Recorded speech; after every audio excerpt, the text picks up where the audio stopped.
As the IDF battles Houthi fire and intercepts Iranian missiles on multiple fronts, does Hamas choose this exact moment to drop a political bombshell that could reshape the narrative of the entire conflict? With Israel stretched thin and its defenses focused outward, is Hamas deliberately releasing a major statement now to strike at Israel's vulnerabilities in the court of regional opinion? At what many see as Israel's weakest moment in months, is Hamas openly throwing its full support behind Iran to signal that the battlefield and the political front are now completely aligned? As Iranian and Houthi missiles rain down when Israel can least afford another threat, is Hamas' praise for these strikes meant to send a chilling message that Israel now faces a coordinated, multi-front challenge? By declaring Israel the source of all tensions in the region, Hamas is trying to rewrite the blame game and rally wider anger just as the region teeters on the edge of a wider war. As Hamas calls on the entire nation to stand as one rank against Israel, is this just rhetoric, or the opening line of a broader call to arms that could pull more actors into the fight? In its statement, Hamas said, and I quote, "We highly value the Iranian and Yemeni response to the Zionist entity due to its crimes against Lebanon and its honorable people. Working to stop this Zionist aggression and its continuous crimes has become an urgent priority. It has become clear that the Zionist entity and its unbridled aggressive behavior are the source of all tensions in the region. The occupation has proven, through its continuous aggression against Gaza, Lebanon, and Iran, that it respects no covenant and adheres to no understanding. The Zionist aggression against Gaza, Lebanon, and Iran does not target these parties alone, but constitutes an assault on the entire nation and its capabilities. This compels all components of the nation to stand as one rank in the face of these continuous attacks." Unquote. Iran has released dramatic, high-resolution footage showing volleys of missiles striking targets inside Israel. Footage that Tehran says is intended to demonstrate its military reach and send a clear political message to its adversaries. The Islamic Revolutionary Guard Corps issued a stark warning to Israel, calling its actions a dangerous game and making clear that Tehran will respond forcefully if it believes Israeli operations continue to threaten Iranian interests. IRGC forces launched missile strikes against the Israeli city of Haifa in retaliation for what Iran described as a prior attack on a sensitive Iranian facility, framing the operation as direct reprisal for the earlier assault.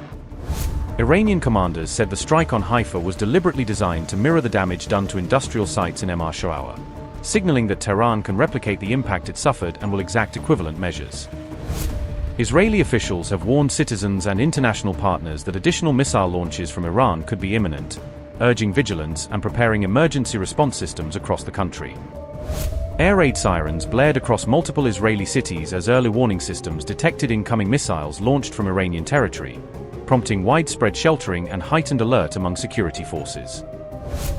The IRGC described its latest operation as a pointed warning following an Israeli strike in Beirut, asserting that the action was intended to deter further strikes on Allied positions in the region.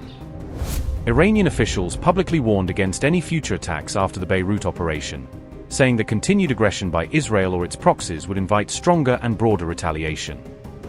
Officials note that an April ceasefire had temporarily paused large-scale hostilities between Iran and Israel, but recent events now threaten to unravel that fragile pause and reignite direct confrontation.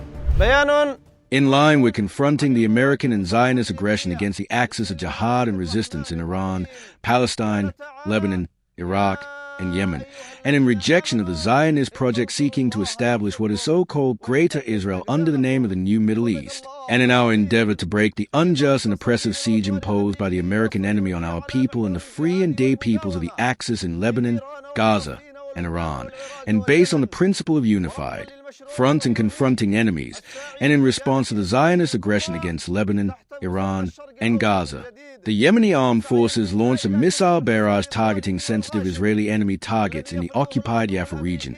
The missile strikes achieved their objectives with precision, and in this context, the armed forces affirmed the following. First, we declare a complete and total ban on Israeli maritime navigation in the Red Sea, and we consider all enemy movements to be legitimate military targets for our armed forces from the moment this statement is issued.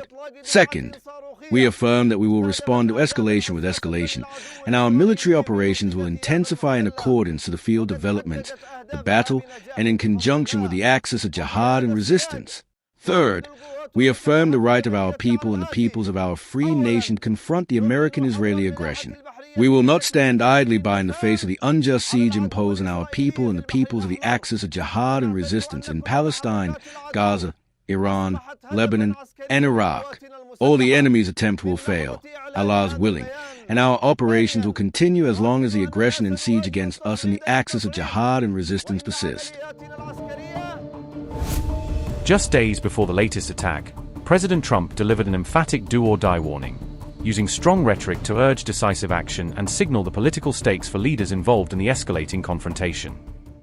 Because what I'm seeing from the Democrats, they're going to have some problems. And by the way, if they don't, if they win, this country is finished. We're in trouble. So I hate to say that you have no choice, but I don't think you have much of a choice. These are some very sick puppies that I'm looking at that are running for office. And on the other side, I call them the Democrats, D-U-M.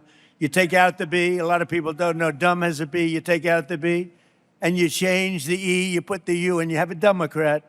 But their policy is just outstandingly bad, and it's really bad for the farmer because we were having record stuff, and then we had to put out a fire. We had to extinguish a nuclear weapon, a capable nuclear. This was going to be a very capable country that was going to have a massive nuclear presence, and we weren't going to let that happen. Nobody wanted that to happen, and we've largely finished that, you'll see.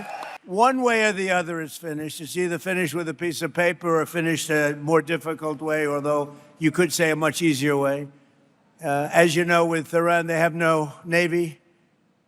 159 ships in 4 days. Even Ken is impressed by that. 4 days, 159 ships at the bottom of the sea.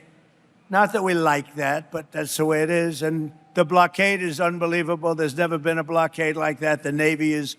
We have the greatest military anywhere in the world. There's never been a military like it.